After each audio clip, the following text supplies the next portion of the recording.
ఏ రీతిగా బ్రతుకుతున్నారు? ఏంటది మీ జీవితంలో నిర్ణయాలు చేస్తానికి మీరు విశ్వసించే మాట? లేకపోతే మీ నిర్ణయాలు దేనికి ఆధారపడి చేస్తున్నారు? ఈరోజు ఎంతోమందికి దేవుని మాటతో పాటు లోకపు ఒపీనియన్స్, దేవుని మాటతో పాటు లోకపు ట్రెండ్స్, దేవుని మాటతో పాటు లోకపు కల్చర్ను కూడా తీసుకుంటూ దేవుని వాకు తగినట్టుగా సమర్పించుకో అంటే ఇంకా లోక కల్చర్ తగినట్టుగా people are just trying to still go on their way, go on their path, do what they want to do.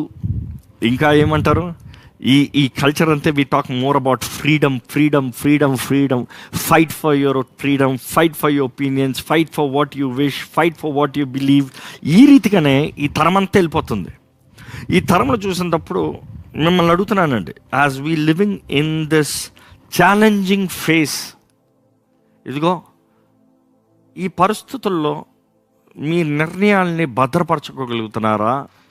ఎవరో ఏదో అన్నారని, ఎవరో వారి అభిప్రాయాలని తెలియజేస్తున్నారని, లేకపోతే మన చుట్టూ ఉన్న వారు ఈ రీతికి ఉన్నారని మనం కూడా రాజీ పడిపోతూ బ్రతుకుతున్నామా? దేవుని వాక్య సత్యానికి తగినట్టుగా జీవిస్తున్నామా? లేకపోతే స్థితిగతులు తగినట్టుగా ఇన్ఫ్లుయెన్స్ అయిపోతున్నామా?